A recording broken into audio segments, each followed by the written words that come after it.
Praise the Lord. आप सबको जय मसीह की। एक बार फिर से मैं आपका प्रभु यीशु मसीह के नाम में स्वागत करता हूं और मैं बिलीव करता हूं कि आप सब भले चंगे होंगे और परमेश्वर का अनुग्रह आपके ऊपर होगा। मेरे भाइयों, मेरी बहनों, यहोशू के 1:8 में ऐसा लिखा है, व्यवस्था की ये पुस्तक तेरे चित्त से कभी उतरने न पाए, इसी में दिन और रात ध्यान दिए रहना, क्योंकि जो कुछ उसमें लिखा है अगर वो तू करे तो तू सक्सेस होगा, प्रभावशाली होगा। ये वचन परमेश्वर ने यहोशू से कहा कि इस किताब को पढ़ और इसे यहां पर रख। भजन संहिता की शुरुआत इस तरह होती है, क्या ही धन्य है वो व्यक्ति जो प्रभु की व्यवस्था पर ध्यान करता है और उसको दिन रात मनन करता है। वो एक ऐसे पेड़ की तरह बनेगा जिसकी डालियां, जिसकी जड़ें जो हैं पानी में हैं और उसके कारण वो फलता है। ये भजन संहिता की शुरुआत है।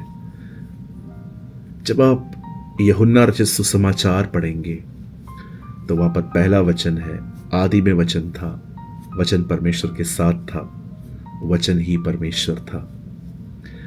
अगर आप उत्पत्ति पढ़ेंगे तो पहले अध्याय में ही कई बार खुदा ने यह दिखाया है कि जब वो कुछ कहता है दुनिया बनती जा रही है, बनती जा रही है, बनती जा रही है।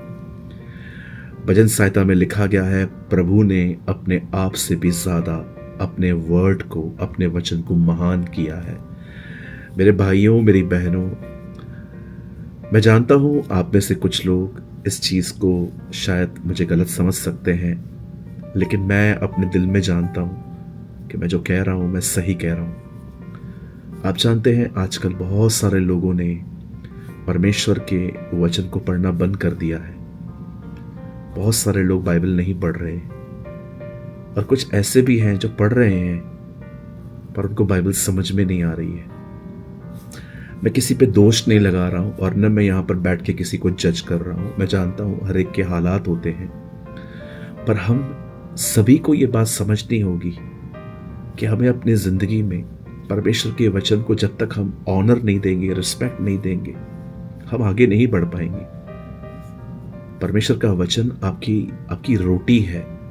बगैर रोटी खाए ये शरीर खड़ा नहीं हो सकता, तो बगैर वचन के हमारा मन कैसे खड़ा होगा, स्थिर और मजबूत होगा। मैं आप में से हर एक को कहना चाहता हूं, पूरे इंडिया को, इवन हर वो व्यक्ति जो प्रभु में है, चाहे वो दुनिया के किसी भी कोने में है, हमें वचन की तरफ फिरना है। हमें संतुष्ट नहीं होना है कि हाँ मैं 2 घंटे 3 घंटे पढ़ता हूँ। हमें ये देखना है कितनी सारी बातें जो मैं अभी भी नहीं समझ सकता हूँ और मैं अपनी कंफर्ट जोन में बैठा हूँ, कि आराम से बैठा हूँ कि चलेगा, खुदा जब चाहेगा। लेकिन हम उसके सामने याकूब की तरह युद्ध नहीं कर रहे हैं कि हमें सिखा, हमें समझा। कुछ ब्लेसिंग्स मांग के मिलती है तो कुछ ब्लेसिंग्स जिद से मिलती हैं, जैसे याकूब ने अपनी आशीष जिद करके पाई थी।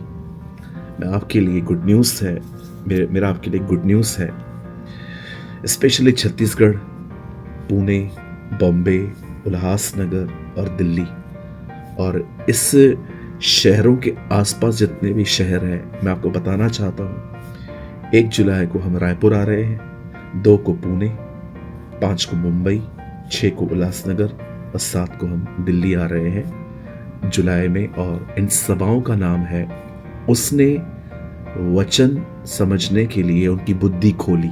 ये इस 5 दिवसीय 5 दिनों की सभाओं का टाइटल है और हर वो व्यक्ति जो इस मीटिंग में आ रहा है, हम उनके लिए प्रार्थना करेंगे कि प्रभु अपना वचन समझने के लिए उनकी विस्डम को खोल दे। अगर आपको लगता है कि ये मेरा वर्ड है तो नहीं, ये लूका 24 में लिखा है। जब चेले पुनरुत्थान के बाद प्रभु से मिलते हैं, जब वो जी उठा, तो बाइबल कहती है वो उनके बीच में रहा और उसने वचन को समझने के लिए उनकी बुद्धि खोल दी। मैं बिलीव करता हूं सामर्थी, yes, a mighty word will come, सामर्थी वचन इन सभाओं में आएगा और प्रभु का वचन हमें हमारी बुद्धि को खोलेगा, अनलॉक करेगा बहुत सारी चीज़ों के लिए। सो मैं आप में से हर एक को इनवाइट करता हूँ, चाहे आप रायपुर छत्तीसगढ़ से हैं, पुणे से हैं, बॉम्बे, उल्लासनगर, मुंबई, दिल्ली, कहाँ से भी आप हैं, इस वीडियो के लास्ट में नंबर्स हैं, एड्रेसेस हैं, सब कुछ डिटेल्स दी गई है। मैं आपको ये वीडियो इतना जल्दी क्यों दे रहा हूँ, ताकि आप आ सकें, छुट्टी ले सकें और इन सभाओं में आ सकें। और विश्वास कीजिए, ये आपकी ज़िंदगी की ऐसी सभाएं होंगी जो आपकी संपूर्ण ज़िंदगी को बदल देंगी। सो ये आपका टाइम है। मैं ब्रदर सूरज प्रेमानी आप में से हर एक को इनवाइट करता हूँ, ज़रूर आएँ। कोई रजिस्ट्रेशन नहीं है, कोई पैसा नहीं देना है आपको, ये पूरी तरह से फ्री है और आप सभी आ सकते हैं परिवार के साथ और परमेश्वर के वचन के द्वारा बहुत कुछ पा सकते हैं। आप सबको जय मसीह की।